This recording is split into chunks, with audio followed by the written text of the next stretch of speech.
Hello dear students, in this video we will discuss angles. इस video में हम angles जिसका मतलब कोण होता है उसको हम डिस्कस करेंगे. The first question which comes to our mind is what is angle? एक angle क्या होता है?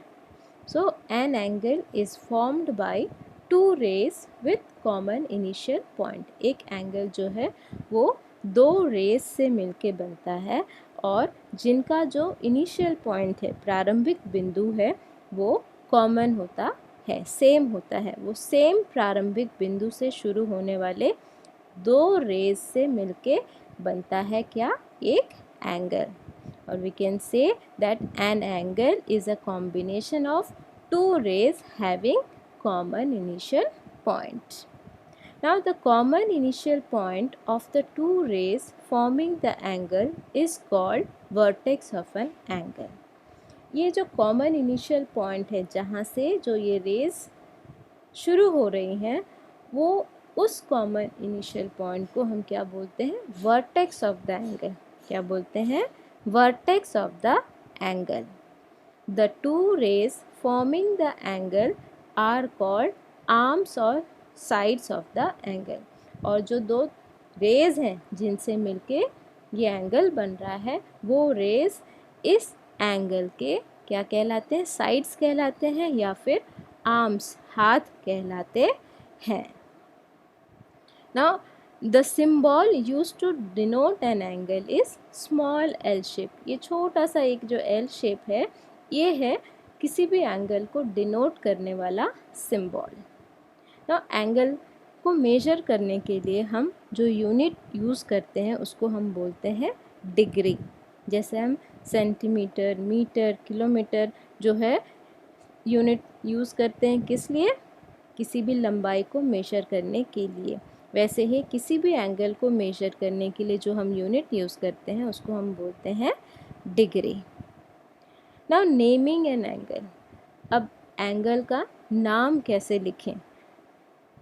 There are 3 ways to write the name of an angle. सबसे पहले the name of vertex of an angle is always written at the centre.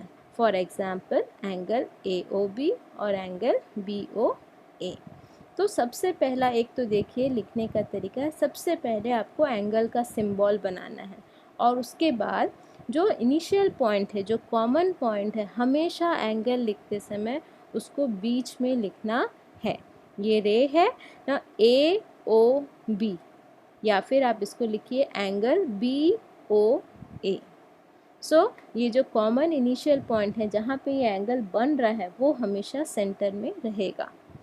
एक और तरीका क्या है? Using one capital letter. Single जो इनिशियल पॉइंट है उसको कैपिटल लेटर में लिख लीजिए और उसके सामने एंगल का सिंबल बना दीजिए. Using one capital letter, that is the vertex of the angle. For example angle O. Next is by writing small letters of the English alphabet or numbers. जो स्मॉल लेटर्स हैं, ये देखिए ये यहाँ पे एंगल्स बने हुए हैं और यहाँ पे अंदर में एक स्मॉल लेटर A और यहाँ पे नंबर 3 लिख दिया. तो इसको भी हम रिप्रेजेंट कर सकते हैं कैसे? एंगल A लिख के और एंगल 3 लिख के. So these are the 3 ways by which we can represent any angle. But तीनों में कॉमन क्या है कि उसके सामने हमको एंगल का सिंबल लगाना ज़रूरी है. First we will write the symbol of the angle, फिर उसके बाद नेम हम तीनों में से किसी भी तरीके से लिख सकते हैं. Now next we will discuss is interior and exterior of an angle. Interior का मतलब क्या होता है बेटा? जब हमारे घर में वाइट वॉशिंग होती है तब हम क्या बोलते हैं? अरे आज तो मेरे घर के इंटीरियर में पेंटिंग हो रहा है. इंटीरियर मतलब इन मतलब अंदर, अंदर साइड, एंड एक्सटीरियर मतलब बाहर साइड. तो किसी भी एंगल का इंटीरियर अंदर वाला साइड कौन सा होता है और एक्सटीरियर वाला साइड कौन सा, बाहर वाला साइड कौन सा होता है. Now the points lying inside the angle form the interior of the angle. वो पॉइंट्स जो एंगल के इनसाइड मतलब अंदर रहते हैं, वो हिस्सा जो है कहलाता है इंटीरियर ऑफ द एंगल। सी, ये हिस्सा आपका इंटीरियर ऑफ द एंगल कहलाता है। And those lying outside the angle form the exterior of the angle. और जो एंगल्स के बाहर पॉइंट्स रहते हैं, वो पॉइंट्स क्या करते हैं, एक्सटीरियर एंगल के बाहर को दिखाते हैं। ठीक है, so you can say this is the interior of the angle and this is the exterior of the angle। ये एंगल के अंदर का हिस्सा है और ये एंगल के बाहर का हिस्सा है।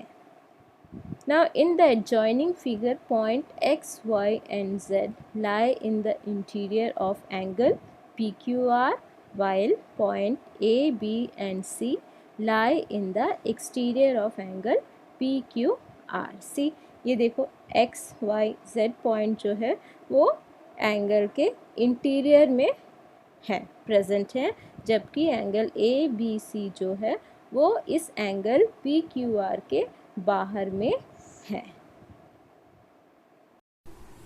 Students, I have explained you that an angle is a combination of two rays with common initial point. Let's see how it's happening. See, this is a ray OA, and this is another ray OB.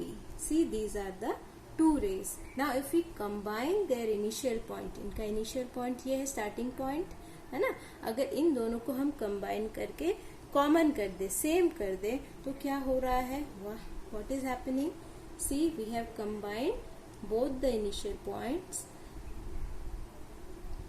and see what happened, an angle has formed, isn't it? So this common initial point, if we name it as O, then this common initial point is known as vertex, VERTEX. So this is the vertex and we have named it as O, and this OA is side or arms.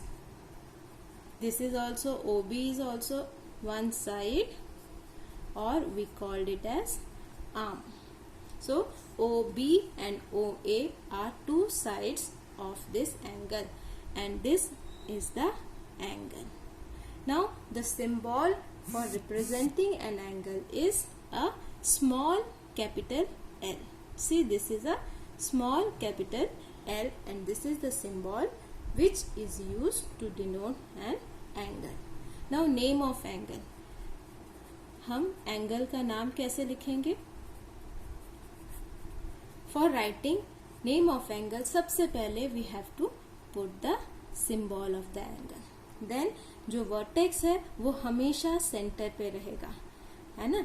CAOB जो हमारा common initial point है, it will always be in the center while writing the name of the angle. See, तो ये हो जाएगा आपका AOB, या फिर हम उसको दूसरे तरीके से भी लिख सकते हैं, that is angle BOA.